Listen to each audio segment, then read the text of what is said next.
Hello guys, welcome to my channel Primary Interpretation. So আগের ভিডিওতে আমরা 88 পেজ অবধি এই জিনিসগুলো দেখেছিলাম যে কোথায় কী আছে আর কি, রাইট। আজকে আমরা পার্ট 4-এ এই নেক্সট পেজ 89 থেকে স্টার্ট করবো। এখানে দেখো কী আছে।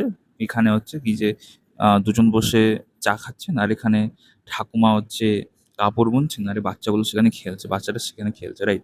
ডগ, ডিয়ার, ডল এগুলো দেখে দেখে বাচ্চারা চিনবে এবং শব্দগুলো উচ্চারণ করার চেষ্টা করবে, রাইট। এখানে সেরকম বোঝার কিছু নেই। যাই হোক, নেক্সটে আমরা দেখে নেব কি বলছে। এখানেও বিভিন্ন ছবি দেওয়া রয়েছে, এখানে ছোট হাতের অ্যালফাবেটগুলো দেওয়া রয়েছে। এগুলো দেখে এগুলোর উপরে হাত ফিরিয়ে বাচ্চাগুলো লিখতে মানে শিখবে আর কি, এবং চিনবে অক্ষরগুলো কোনটা কি। এখানে সংখ্যা গুনবে এবং পাশে একদিকে বাংলা একদিকে ইংলিশে লিখবে, রাইট। এখানে আম, এদিকে যেমন হচ্ছে, এদিকটা যেমন যদি বলি তো ইংলিশে লিখতে হবে, এদিকটায় বাংলা লিখতে হবে, রাইট। এখানে আছে কি দেখো, ABC, tumble down D, the cats in the cupboard and can't see me. এই যেখানে ক্যাটস অ্যাপোস্ট্রোপিস দেওয়া হচ্ছে, ক্যাটের মানে হচ্ছে বেড়ালটার, ঠিক আছে। যেমন আশা করি বোঝা গেল। তো এখানে যেমন কি আছে, what can you see, I can see a book, I can see two books, right. দুটো আছে, ওই জন্য যেহেতু প্লুরাল নাম্বার সেই জন্য এখানে কি হলো, একটা এস যুক্ত হয়ে গেল, রাইট। ক্লাসরুমের মধ্যে কী কী দেখতে পাওয়া যায় এখানে এগুলো দেওয়া রয়েছে। নেক্সট আমরা দেখব, এখানে একই রকমভাবে ওই 1 থেকে ইগুলো দেওয়া রয়েছে। এবার আমরা দেখে নেব কী দেওয়া রয়েছে। শিক্ষার্থীরা পুনরায় 1 থেকে 9 এবং 1 থেকে 9 লেখার অভ্যাস করবে। এখানে পাশাপাশি লিখতে হবে, রাইট। বোঝার কিছু নেই। এখানে যেমন বাচ্চাগুলো খেলছে, এখানে একটা আইসক্রিম বিক্রি হচ্ছে। Football, fan. এখানে ফুটবল কেন লিখেছে, এটা তো ভুল হয়েছে, মানে কিছু একটা গন্ডগোল হয়েছে। তারপরে ফ্লাওয়ার, তো ফিশ হওয়ার কথা, রাইট। যাই হোক, গার্ল, গ্লাস, ক্রাশ, গোট, হাট, হ্যাট, হেন, হেয়ার। তারপর এখানেও বাকি যে বাংলার অক্ষরগুলো রয়েছে সেগুলো এখানে দেওয়া রয়েছে। দেখবে এবং লেখার চেষ্টা করবে এবং আস্তে আস্তে চিনবে যে কোনটা কি। এগুলোই আছে আর কি, এখানে বোঝানোর কিছু নেই। এখানে আবার খেলা হচ্ছে, এখানে আইসক্রিম। ইগলু, ইগলু জিনিসটা কি? ইগলু হচ্ছে মানে বরফের তৈরি। হ্যাঁ, ইগলু হচ্ছে বরফের তৈরি ছোট দেখে একটা বা বড় দেখে একটা বাড়ি। তোমরা হয়তো কার্টুনের মধ্যে অবশ্যই বা কোনো মুভিতে অবশ্যই দেখে হবে, এর বরফের দেশগুলোতে ইগলু দিয়ে বাড়ি তৈরি করা, এবং ভেতরটা ভীষণ গরম থাকে এবং বাইরেটাই ঠান্ডা থাকে, রাইট। এখানে ইঙ্ক আছে, ইনসেক্ট আছে, তারপরে জঙ্গল, জ্যাকেট, জ্যাম, জাগ, বিভিন্ন অক্ষরগুলো দেওয়া রয়েছে। তারপরে হচ্ছে এখানে রং করতে হবে। নেক্সট এখানেও একইভাবে। তারপরে নেক্সট আমরা দেখে নেব, hanging there is J, let's put them together, build up as he. যাই হোক, এটা রাইমের মতো দেওয়া হয়েছে। আশা করি এখানে বোঝানোর কিছু নেই, অ্যাকচুয়ালি আমরা দেখে নিয়েছি যে কোথায় কী কী আছে। এখানে যেমন গুনে গুনে একদিকে বাংলা একদিকে ইংলিশ লিখতে হবে, রাইট। এসো রং করি। রং করার ব্যাপারটা রয়েছে, এখানে রং করতে হবে। তারপরে হচ্ছে এখানে কি, এখানে একটা জুয়ের ছবি দেওয়া রয়েছে, বিভিন্ন অ্যানিমাল এবং বিভিন্ন কিং আছে, কাইট আছে, কি আছে, এখানে কে দিয়ে যে সমস্তগুলো দেওয়া যায় আর কি, লাইক। তারপর এল দিয়ে বিভিন্ন অ্যালফাবেট দিয়ে শব্দ বানানো হচ্ছে, তাদের ছবি দেখানো হচ্ছে, যেন স্টুডেন্টরা দেখে দেখে বুঝতে পারছে এটা দিয়ে কী কী শব্দ আমরা তৈরি করতে পারি, কী কী আমাদের চোখের সামনে আছে, রাইট। যেগুলো আমরা সামনে দেখতে পাবো সেগুলো দেখার পরে কিনা কী হবে বলতো, তাদের বুঝতে বেশি সুবিধা হবে, রাইট।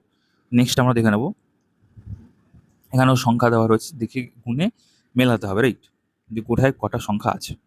এখানে একই রকমভাবে এখানেও জু আছে, এখানে নেক্সট, এখানে এন দিয়ে যেমন, রাইট। এখানে ও দিয়ে বিভিন্ন ওয়ার্ডসগুলো দেওয়া রয়েছে, যেমন ও পি, রাইট।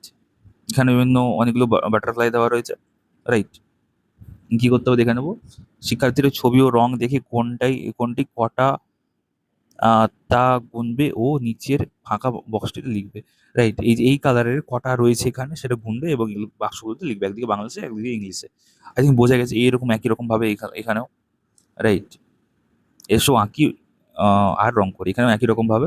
যাই হোক, তারপরে হচ্ছে এখানে কি হচ্ছে যে একজন ভ্যানে একটা কলসি, মানে বড় কলসি নিয়ে যাচ্ছে, রাইট। এখানে কিউ দিয়ে, পি হলে এবার কিউ দিয়ে। যাই হোক, তারপরে আর দিয়ে রয়েছে, তারপরে টি দিয়ে, ইউ দিয়ে, ভি দিয়ে, রাইট। তারপরে এখানে আবার বাংলা হরফ এলো, মূর্ধন্য, রাইট, দন্তেন্য, ল। Let's listen and say.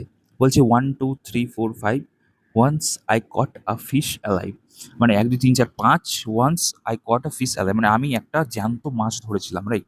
6 7 8 9 10, then I let it go again, তারপর আমি তাকে আবার ছেড়ে দিলাম এবং সে চলে গেল, রাইট? যাই হোক, তারপর এখানে কি আছে, সব থেকে বড়টাই গোল করি। এখানে একটু ম্যাথের পার্ট এবার এলো। আমার বইটা যেটা রয়েছে আর কি আমাদের ক্লাস 1-এ, এটার একটা বৈশিষ্ট্য যে এখানটায় সমস্ত সাবজেক্টকে একসাথে একত্রিত করে দেওয়া রয়েছে, রাইট?